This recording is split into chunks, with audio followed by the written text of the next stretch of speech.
Since the French Revolution, France has had some 15 different constitutional texts. Its current constitutional setup, known as the Fifth Republic, has been in place for nearly 70 years, making it one of France's longest-lasting political regimes. But with the country in deep political paralysis since at least last year's legislative election, and President Emmanuel Macron cycling through prime ministers at an unprecedented rate, is the Fifth Republic no longer fit for purpose? In this video, we're going to explain France's political system, why it's in crisis, why some want to build a new Sixth Republic, and whether it could actually happen.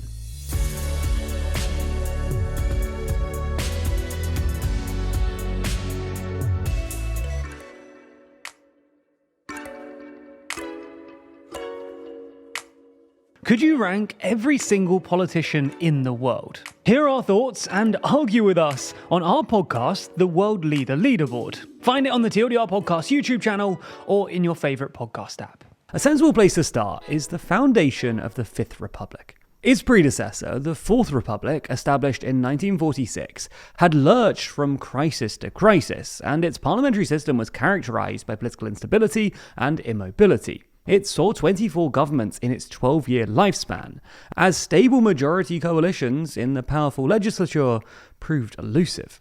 Against this backdrop, and ultimately triggered by the Algerian crisis, in 1958, General Charles de Gaulle returned from the political wilderness to found a new republic, France's fifth, and oversaw the creation of a new constitution that was designed to correct the flaws of the previous one. De Gaulle charged Michel Debré with drafting the new constitution, which established a semi-presidential system, one famously dubbed a republican monarchy, in which the president has considerable power, very different from the parliamentary system of the Fourth Republic. As head of state, the president commands the military, has significant influence over foreign policy and national security, and while it's the prime minister who runs things domestically day to day, it's the president who can appoint and dismiss the prime minister and cabinet, as well as dissolve the National Assembly and call early elections. The Constitution of the Fifth Republic contains other provisions designed to prevent or avoid some of the instability of the previous republic.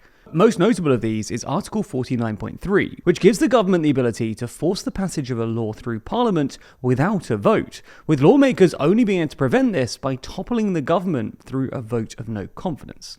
While the system has worked well when either the president's party has a parliamentary majority or the opposition does, a situation known as cohabitation, the fractured parliament of today is putting the Fifth Republic under strain like never before, with parliamentary deadlock contributing to a growing budgetary crisis.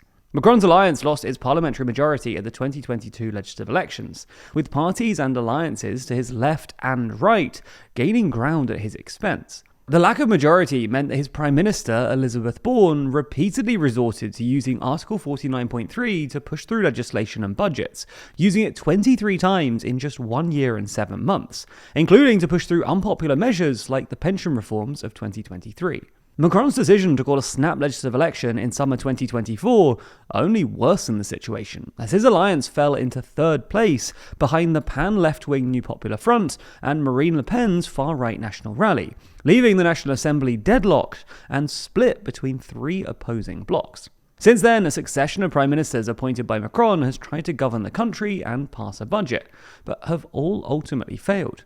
Michel Barnier was toppled last year after using Article 49.3. His successor, François Bayrou, suffered the same fate last month, and Macron's latest appointee, Sébastien Lecornu, abruptly resigned this month, mere hours after announcing his cabinet.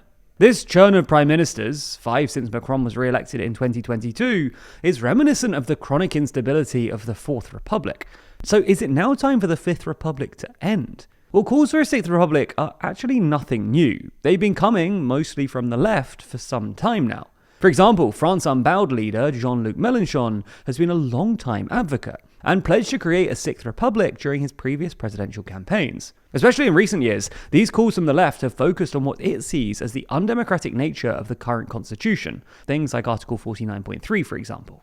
Given that basically all of France's major constitutional changes have taken place amid or after serious crises of some kind, one can make the case that this current crisis should precipitate a move to a new constitution and republic. So what could a Sixth Republic actually look like?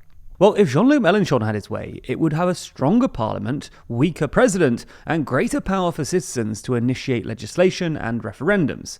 Reverting to something closer to a parliamentary system wouldn't necessarily solve the problems at hand. For example, a parliamentary system could still be gridlocked by a three-way divided National Assembly. In fact, that's sort of what France has ended up with already: a weak president, strong parliament, and political gridlock.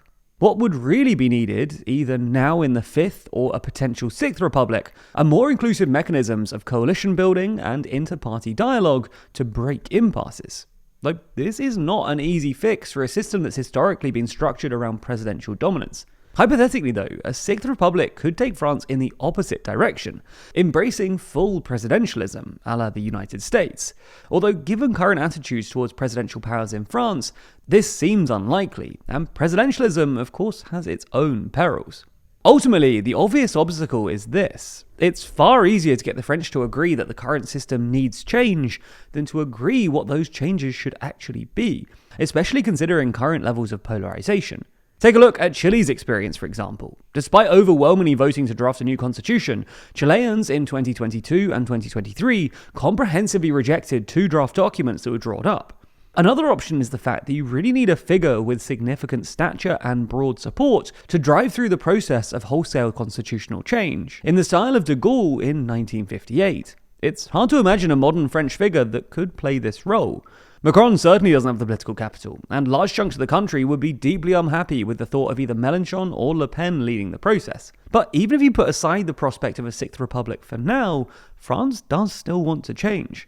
An Ipsos poll from March 2025 found an astonishing 95% in favour of reforming the country's current institutions, with 36% supporting thorough reform and 59% supporting adaptation without radical transformation. As such, a more viable route to some kind of political change might be amending the constitution, with the current constitution having been amended 25 times since 1958. Introducing a form of proportional representation for legislative elections could be on the table. It's supported by parties on both the left and the right, and was being considered earlier this year under then Prime Minister Bayrou. However, even among PR proponents, there are disagreements over which model is best, and it's up to debate as to whether or not it would foster a new atmosphere of political cooperation and coalition building that is needed to break the impasse. You know as well as us that in the current climate, it's important to stay sharp, and perhaps even more important to be precise. Well, our sponsor this week, Henson Shaving, knows this better than anyone, and they take pride in their precision. That's because their razor perfectly holds the blade at a 30-degree angle and extends it only 0.0013 inches, less than the width of a human hair, which means incredibly tight tolerances, very high standards, and superb precision. This also results in a much healthier shave compared to the overpriced plastic razor cartridges that leave your skin feeling sore and mistreated. Speaking of plastic, you probably don't realise, but over 2 billion plastic razor cartridges are thrown into landfill each year in the US alone.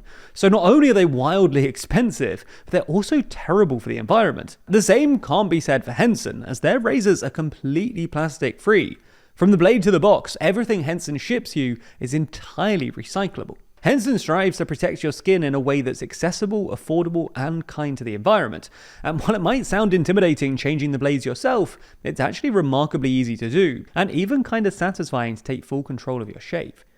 If you've been meaning to try out Henson, there's no better time than right now, as we're offering you 100 free blades when you purchase using the code TLDR at checkout.